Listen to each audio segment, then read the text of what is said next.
Bos días a todos amigos dende o meu recuncho de Trevinca. Armando González López, ademais de ser compañeiro no grupo cultural Nos a Xente do Redor, é un dos persoeiros máis polifacéticos que coñezo. Deixando hoxe ao marxe todas esas actividades, centrareime na poesía.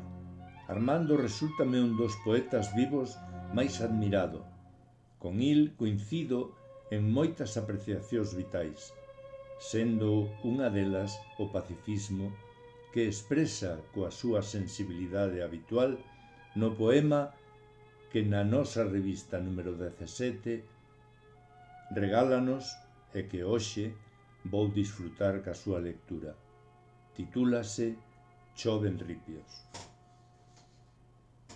Choven ripios, tamén políticamente incorrecto.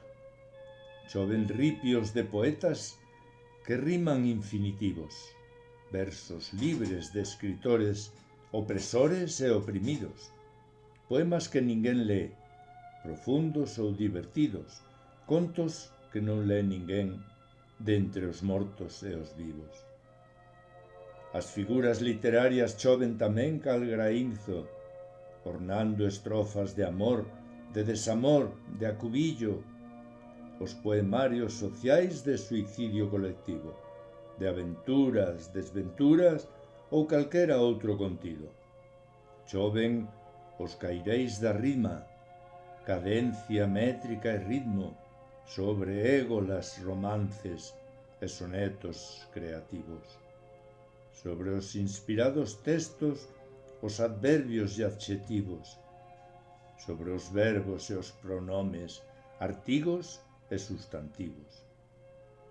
Poema que nin de balde chega a quen lle foi escrito. Poema que xunto á música vai se converter en disco.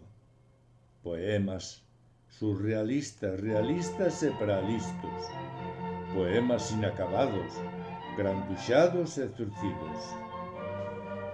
Poetas máis inspirados, escritores en perigo, por mor das súas escritas dos seus países fuxidos. Co sentimento da marxe, co entreliñado e sentido, na parte branca da folla, o seu profundo xuízo.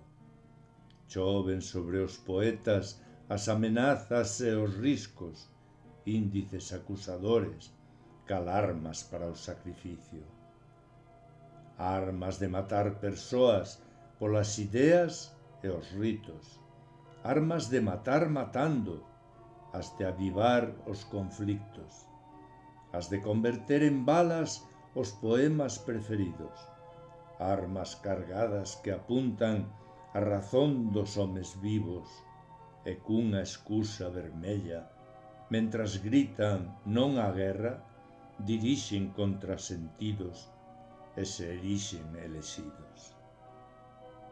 Deserto falaz, franquías, cun caduco desatino que abondo demostrou erros e amargo destino, que a inspiración fecunda non se converta en esbirro dos sectarismos e inflexibles dogmas non consentidos.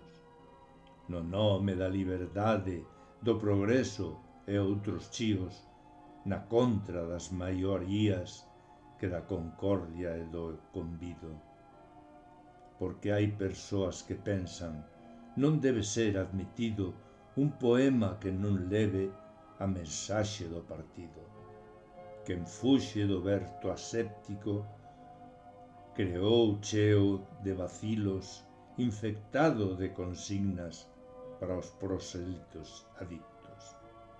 Que lástima, que diría meu poeta preferido, de nada vale o futuro se ven de armas enchido. Posguerra, vinganza e morte de poemas revestido. Fora as fronteiras achou, todo que contamina, sexa fume ou polución, sexa calquera exclusión, sexa idea ou confesión, sexa país ou nación, feito en prosa ou en poesía, as armas decimos non. Grazas, Armando.